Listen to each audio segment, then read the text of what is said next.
Enak banget.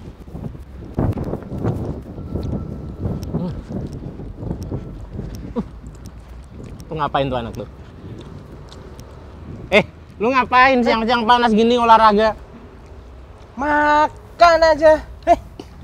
Enggak, cuma nyemil aja sih. Olahraga, Mas. Olahraga. Ayo lari.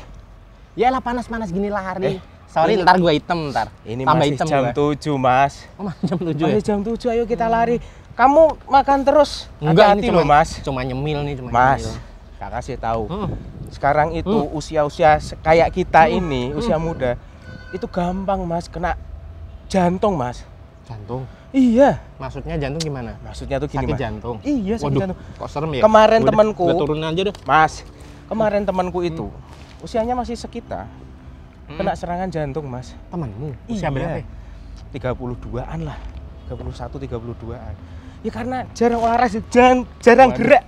Terus Ayo kita gerak, ayo kita olahraga. usia muda emang bisa kena serangan jantung? Bisa, Mas. Kalau nggak percaya, Hmm? nanti saya ada teman, Hmm. dokter spesialis jantung, Mas. Di mana? Di sini nanti kita panggil. Ada? Ada. Coba tanya-tanya Iya, ya. ayo Abis kita- ini ntar gue ikut Bener. olahraga. Ayo. Sekarang Ayo, lari. Ayo. Udah ini tinggal yuk. Yuk.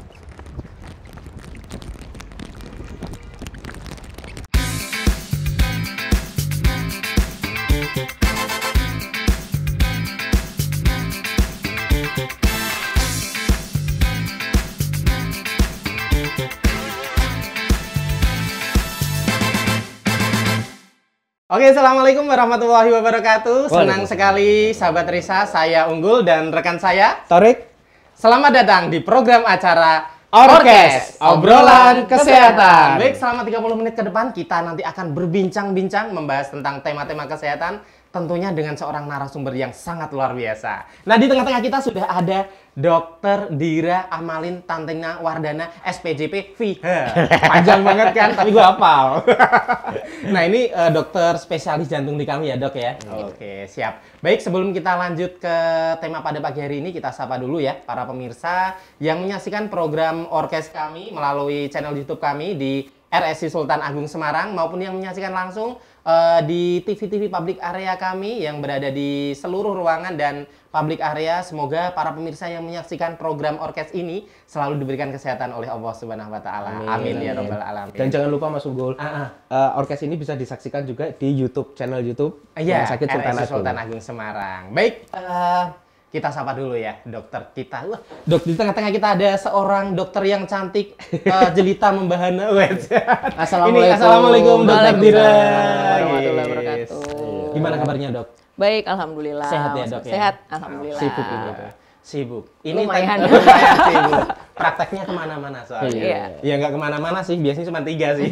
Betul. Dan boleh Betul. banyak-banyak. Tapi kan padat, pasiennya banyak soalnya. Kali ini kita akan membahas tentang tema jangan abai penyakit jantung bisa menyerang usia muda. Betul. Nah, kalau kita muda ya, masih muda juga. Masih ya? muda. Masih muda, Masih oke. muda ya, Kita oke. under 40 tuh masih Under muda. 40 Ya. masih muda. Under 23 kalah kemarin ya. Kasihan. Baik, jangan abai jantung bisa menyerang usia muda, Dok. Nah, Betul.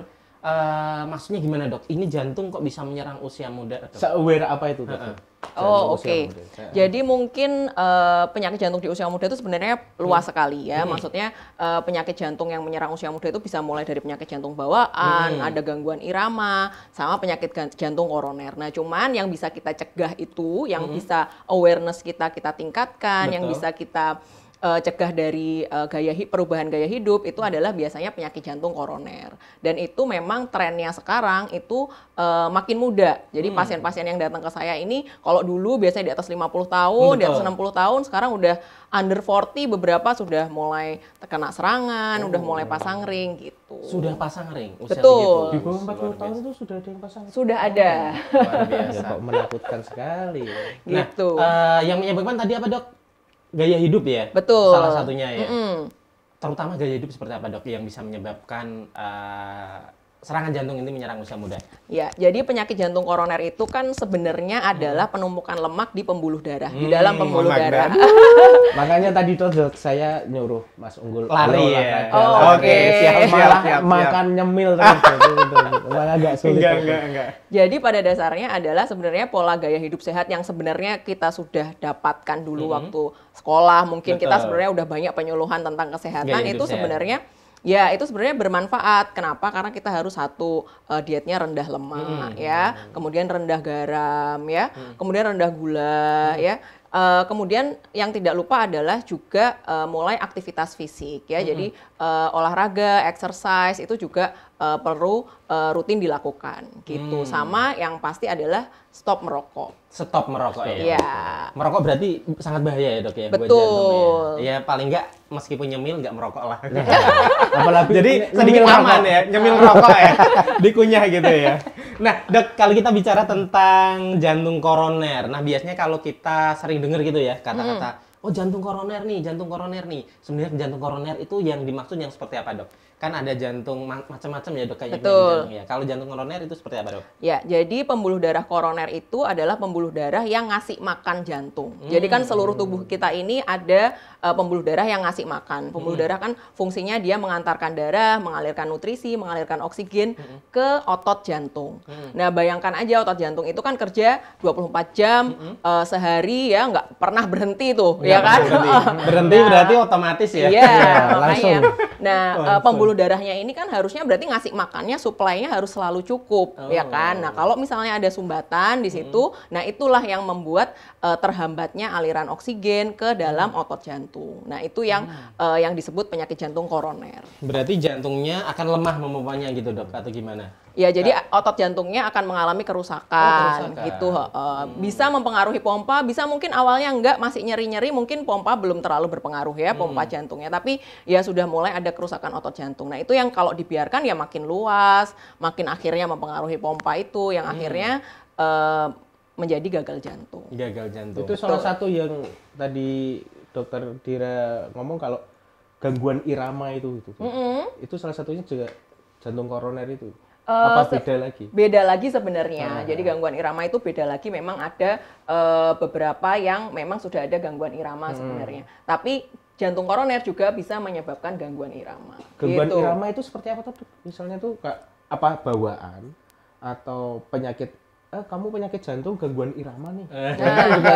Jadi jantungnya nyanyinya kurang kayaknya pas kamu irama. gangguan irama kamu. Itu gimana Dok? Iya betul. Jadi denyut jantung itu kan sebenarnya terbentuk dari gelombang listrik ya. Dari listrik, ada aliran listriknya. Jadi bisa bawaan memang ada gangguan dari aliran listriknya itu, dari cetusan listriknya, dari alirannya itu bisa terjadi bawaan. Memang ada yang bawaan, tetapi bisa juga karena itu tadi yang namanya ototnya itu kan juga fungsinya mengalirkan listrik. Ketika ada gangguan dari otot jantung, kerusakan dari otot jantung karena koroner, bisa juga akhirnya komplikasinya adalah gangguan irama gitu. Itu berarti taunya juga harus diperiksakan. Harus Betul. diperiksa, betul. Biasanya periksa itu ya Dok ya, EKG dulu ya. Betul. Bisa terlihat ya iramanya. Iya. Yang naik turun gitu. Berarti enggak terus semata-mata kamu gangguan irama. Enggak lah. Napasku gini. Iramanya kurang pas ya. Gitu ya. Enggak bisa. Nah Dok, ini biar teman-teman yang masih muda ini pada tahu Dok, gejala-gejalanya seperti apa Dok? Kalau penyakit jantung di usia muda Dok. Biasanya kan taunya di usia tua jalannya udah ngos-ngosan. Iya, betul. Iya, betul. Jalan dikit sudah Senin Kamis gitu ya. Kalau usia muda gejalanya seperti apa Dok? Apakah sama dengan Terlihat nggak sih, Dok, usia senior, usia tua gitu? Apakah berbeda? Ya, sebenarnya gejalanya sih sebenarnya hampir sama ya. Yang pertama adalah nyeri dada. Oh, nyeri ya, dada. Jadi yang khas dari penyakit jantung itu sebelum ngos-ngosan, sebelum sesak itu adalah nyeri dada. Nah, ini kadang yang diabaikan ya. Jadi nyeri dada itu biasanya dia nyeri dada bagian tengah ya. Kemudian rasanya seperti ditindih dan reda saat istirahat. Jadi misalnya nih biasa jalan jauh mungkin 1 kilo gitu nggak ada masalah ya, tapi ini kok baru 500 meter udah nggak enak nih dadanya. Nah itu harus mulai worry, udah mulai harus aware nih, oh kayaknya ada sesuatu yang salah. Atau naik tangga, tadinya naik tangga ke lantai 2 nggak apa-apa kok, ini sekarang agak nggak enak gitu. Nah itu mulai aware gitu, mulailah diperiksakan gitu, apalagi kalau sudah punya faktor resiko. Nah ini yang perlu digarisbawahi. Jadi misalnya merokok, kemudian ada kolesterolnya tinggi, obesitas, ya, atau ada tekanan darah tinggi atau kencing manis. Mungkin kalau usia muda mungkin belum ada seperti itu, tapi ketika ada orang tua yang mengidap tekanan darah tinggi, kencing manis gitu, harus segera diperiksakan juga. Oh iya. Nah gini dok, tadi kalau salah satunya tadi kan nyeri dada ya, seperti yang disampaikan oleh Bu Dira, dokter Dira. Nah kadang itu ada beberapa itu nyeri dadanya kita tuh bingung membedakan antara itu nyeri dada jantung atau nyeri dada GERD atau apa namanya asam lambung gitu dok. Perbedaannya seperti apa dok? Nah, itu tadi.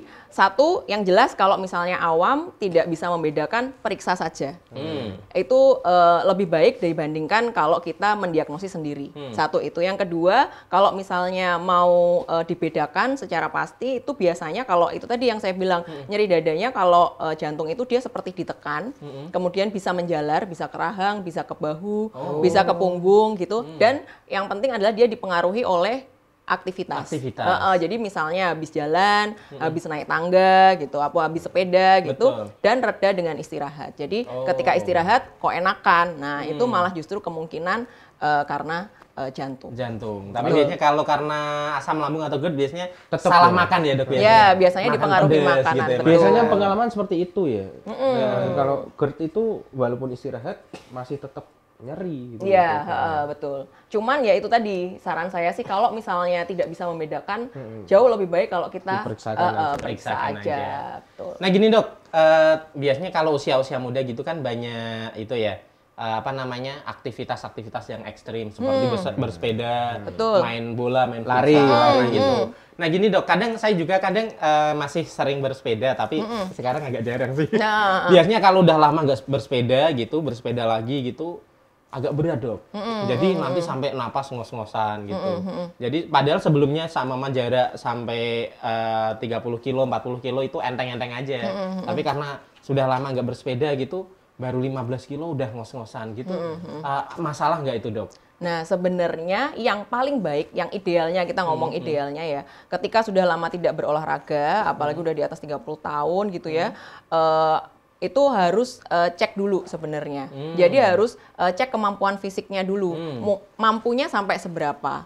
Nah, itu yang kadang di Indonesia tidak dilakukan. Makanya banyak yang kecolongan dalam tanda kutip. Ya, gitu. Jadi yang sebenarnya yang perlu dilakukan adalah awareness untuk melakukan medical check up bahkan ketika belum sakit. Gitu. Dan juga harus tahu menakar diri sendiri ya. Betul. Ini kira-kira kuat nggak? Tapi biasanya kalau sudah jalan gitu, sudah mulai sepedaan seminggu, 2 minggu, bisa normal lagi sih dok. Berarti mungkin karena jantungnya lama tidak diajak olahraga gitu ya. Nah, ya itulah makanya pentingnya ngecek untuk kemampuan fisiknya seperti apa. Biasanya kalau kita lakukan dengan treadmill gitu, makanya kita lihat, kemampuan fisiknya sampainya seberapa match kita hitungannya namanya ya. Sampai berapa nih, seberapa kuat. Nah, itu nanti kita akan edukasi, konversikan misalnya. Berarti untuk bersepeda berapa kilo? Untuk lari berapa kilo? Gitu. Bisa ditakar dari treadmill. Nah, kalau kita sudah membahas tentang treadmill itu kan berarti sudah pemeriksaan penunjang ya kalau di Nah, kalau kita periksa ke jantung gitu, Dok. Tahap-tahapnya biasanya pemeriksaannya apa aja, Dok? Dari awalnya itu. Dari awalnya. Oke. Sebenarnya kalau dari awal ya kita pasti akan tanyakan riwayatnya dulu. Jadi semua itu pasti dimulai dari wawancara ya, maksudnya anamnesis kita bilangnya. Jadi gejalanya apa, kemudian faktor resikonya apa, bahkan resiko dari keluarganya apa, kita akan periksa semua dulu, baru kemudian kita pemeriksaan fisik ya. Ketika yang pemeriksaan penunjang pertama yang kita lakukan adalah rekam jantung rekam jantung saat istirahat ya. Nah, dari situ nanti kita lihat kalau misalnya masih normal ya, nanti kita cek faktor risiko yang lain ya, dari laboratoriumnya ya, kemudian dari ronsen dadanya seperti apa, ada pembesaran jantung nggak atau apa. Kalau memang gejalanya mengarah ke penyakit jantung koroner, pemeriksaan penunjang lanjutannya adalah itu tadi treadmill. Betul. Untuk mengecek itu ya kekuatannya ya, Dok ya. Kalau treadmill kita untuk melihat ada nggak perubahan rekaman jantung, kan tadi waktu yang pertama adalah saat istirahat. Nah, untuk next-nya adalah kita kasih beban latihan. Saat kegiatan gitu. Betul. Dok, maaf dok, mau tanya. Apa setiap fisik seperti saya sama Mas Unggul ini yang berbadan besar itu pasti ada resiko jantung atau enggak hanya gendut aja. Ya, yang kurus-kurus juga. Betul. Iya. Jadi memang obesitas sentral tentunya memang menjadi salah satu faktor risiko tambahan ya. Tetapi bukan berarti yang tidak obesitas itu tidak punya faktor risiko. Jadi memang ya itu tadi kekurangan kita, warga kita Indonesia ini memang adalah di medical check up. Jadi kadang karena merasa sehat kita nggak tahu nih, bahkan kadang mungkin nggak tahu ditanya kolesterolnya berapa biasanya gitu kan pasti nggak tahu. Kadang ngumpet-ngumpet tuh hasilnya. Kadang bahkan aware. Mungkin tensi aja mungkin kadang nggak tahu tensi biasanya berapa gitu. Kadang nggak, karena masih muda ngerasa aman-aman aja ya. Nah, nanti baru di dokter baru diperiksa loh ternyata hipertensi, ternyata orang tuanya hipertensi. Tensinya rendah kok Mas, berapa? 170. Rendah dari mana Bu? Jadi badan-badan besar itu termasuk resiko juga ya? Iya, betul. Kayaknya kita Terus, sering ya Mas? Sering. Ada narasumber tanya, badan kita gimana? Aman. Yang penting masih olahraga dikit-dikit lah. Iya. Baik, selain itu Dok, selain badan gendut gitu, apalagi Dok? Kalau yang di usia muda Dok? Ya, itu tadi yang saya bilang adalah yang pertama rokok ya, merokok, kemudian merokok kalau sama itu dia ada kolesterol nggak, ada diabetes nggak, ada hipertensi nggak, jangan salah, maksudnya belum tentu di usia muda itu tidak ada itu semua gitu loh lah. Itu makanya yang harus tetap cek. Iya. Konsumsi minuman-minuman gitu juga Iya. berpengaruh juga itu. Minuman-minuman yang beralkohol. Iya. Itu juga ya. Iya. Nah, kalau ini Dok, sekarang ini kan banyak itu ya, banyak anak-anak muda yang terlalu berat mikirnya Dok. Peran gitu ya. Overthinking. Overthinking. Nah, biasanya faktor stres gitu bisa mempengaruhi ke serangan jantung nggak Dok? Bisa, karena salah satu sebenarnya gini, jadi sebenarnya salah satu pencegahan penyakit jantung adalah yang digaungkan oleh Kemenkes adalah satunya kelola stres. Yang pertama, tetap ada kelola stres gitu, tapi ya tidak serta-merta kalau stres langsung kena gitu, enggak juga. Ya namanya itu menambah faktor resiko gitu, tapi tetap faktor resiko tradisional yang utama adalah yang itu tadi ya, gitu. Itu aja sih. Nah, sekarang kalau kita tadi sudah tahu beberapa gejala-gejala terus penyebabnya. Nah, untuk pencegahannya gimana? Pencegahan untuk usia muda ini, Dok. Nah, ya jadi pencegahannya otomatis menghindari faktor resiko. Faktor resiko tadi. Ya, gitu. Jadi sebenarnya kalau kita udah tahu faktor resikonya, berarti pencegahannya adalah itu tadi, mengurangi atau mengendalikan faktor resiko. Kalau misalnya kita sudah beresiko, misalnya kedua orang tua kita ada hipertensi, ada diabetes, atau bahkan ada penyakit jantung sebelumnya, ya janganlah menambah faktor resiko dengan merokok, dengan minum minuman manis ya. Jadi perubahan gaya hidup ini sangat penting.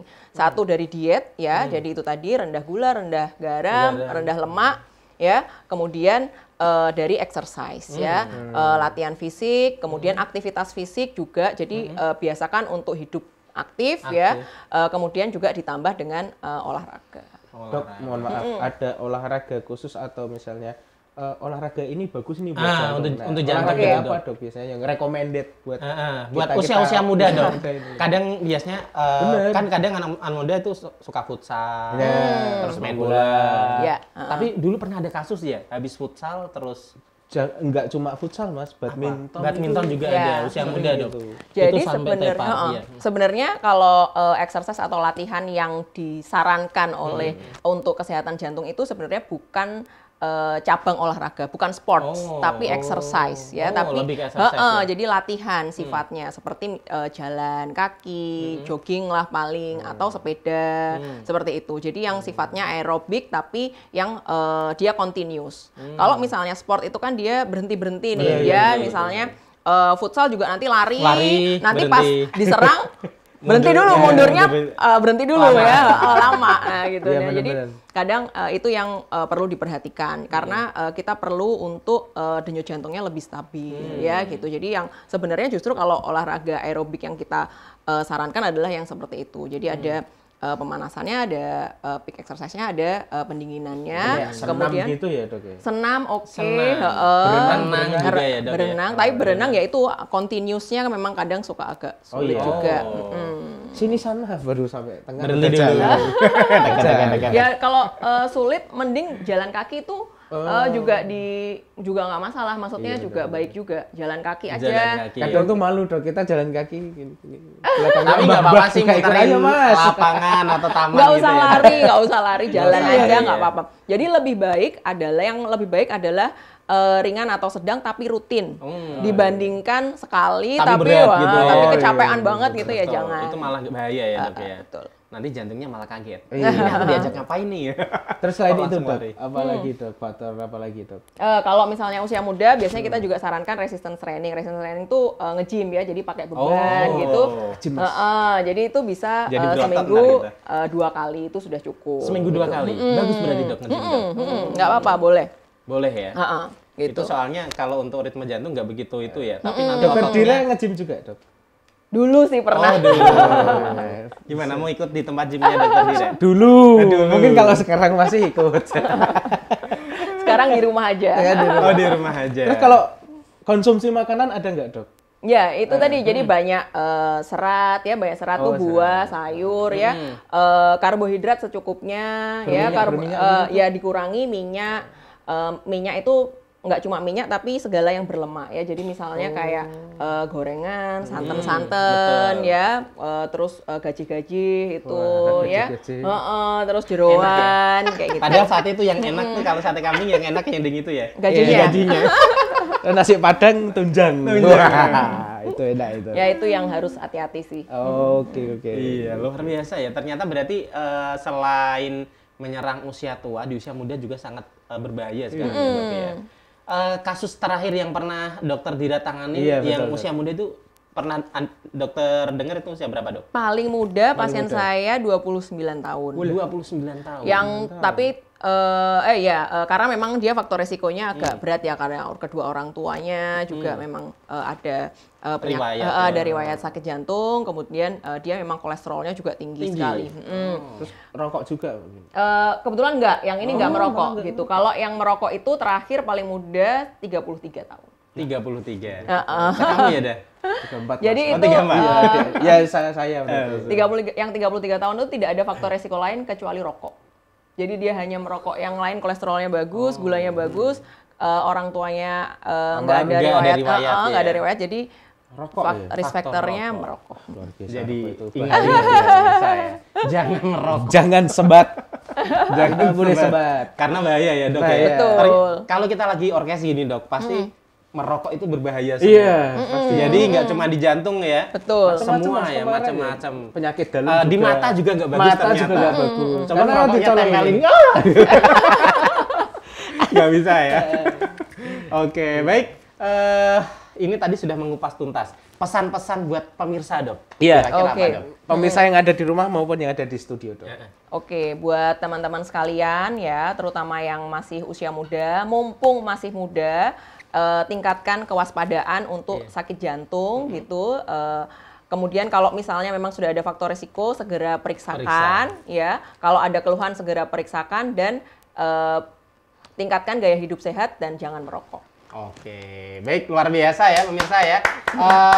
Jadi pesan-pesan dari Dokter Dira tolong dicatat benar-benar. Jadi sekarang usia muda pun bisa terserang jantung ya. Resikonya Jadi, juga tinggi. Resikonya juga tinggi. Kalau zaman dulu kalau sakit jantung nunggu dulu, nanti kalau di atas 50 tahun baru sakit jantung.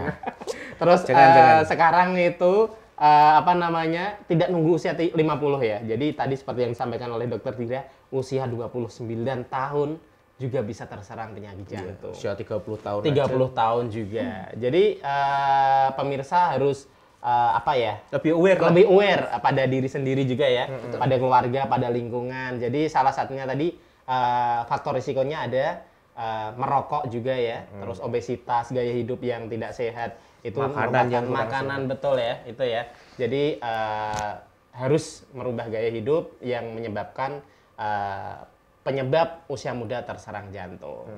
Nah, kalau mau ketemu sama Dokter Dira oh iya, betul sekali. Kalau mau ketemu Dokter Dira bisa langsung konsultasi di Rumah Sakit Islam Sultan Agung Semarang. Setiap hari apa aja, Dok, kalau di Sultan Agung? Saya Rabu sampai Sabtu. Rabu sampai Sabtu. Di sini ya nanti ya. Sabtu ya. Harinya sama jamnya nanti di sini. Langsung ketemu Dokter Dira, nanti bisa konsultasi lebih lanjut Nah, terutama bila sudah mempunyai keluhan. Nah, Iya, keluhan betul. tadi seperti biasanya gejala-gejala yang timbul itu nyeri dada. Mudah Jadi, capek. mudah capek juga. Langsung Jadi diperiksakan betul.